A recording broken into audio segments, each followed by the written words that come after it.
Hello है दोस्तों, नमस्ते। आप लोग कैसे हैं? आशा करते हैं कि आप लोग स्वस्थ होंगे, मस्त होंगे, फिर अपनी ज़िंदगी में एकदम मस्त होंगे, अपनी काम धंधे में एकदम व्यस्त होंगे। देखिए, आज हम लोग आए हैं, जा रहे हैं घर। कल से निकले हैं, कल 10 बजे से क्वार्टर से निकले थे हम लोग रात में, और 12 बजे यहाँ छोड़े फुलेरा जंक्शन, और यहाँ से पकड़ेंगे फिर बलिया वाली मऊ होते हुए जाए गरीब निवाज, उसी से हम लोग जाएंगे घर। कल मऊ उतरेंगे 2 बजे, उसके बाद मऊ से फिर घर जाएंगे। बहुत लंबा सफ़र है दोस्तों, इसीलिए वीडियो नहीं बना पाए हैं, क्योंकि रात में निकले थे तो रात में नहीं बना पाए। इस समय अभी टाइम मिला है तो बना रहे हैं। अपना प्यार दुलार हम पर बनाए रखें। देखिए, ये आरो है, ये ट्रेन जा रही है बनारस सिटी से, ये जोधपुर जा रही है।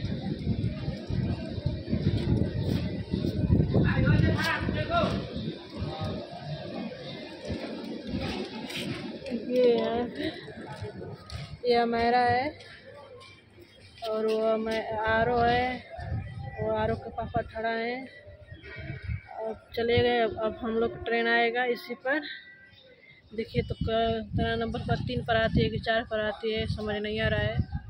पहली बार उसको हम लोग पकड़ रहे हैं गरीब निवाज के, तो हम लोग तो मगधा से जाते आते हैं जी अस्पताल। बहुत लंबा सफ़र है दोस्तों। आप लोग हमें भी आगे बढ़ाइए, कमेंट करिए, लाइक करिए, सब्सक्राइब कर दीजिए। अगर अच्छा लगा तो एक लाइक, कमेंट, सब्सक्राइब जरूर कर दीजिए। देखिए, ये आरो है, कुछ बोल दो आरो। हेलो गाइस, अभी हम गांव जा रहे हैं। मम्मी का वीडियो आगे बढ़ाइए, बोल दो हेलो गाइस। मम्मी का वीडियो शेयर कर दीजिए, मम्मी का हेलो गाइस, मम्मी के वीडियो शेयर कर दीजिए, फॉलो कर दीजिए, फॉलो कर दीजिए। आप लोग का स्वागत है। आप लोग का स्वागत है। Bye bye. बाय।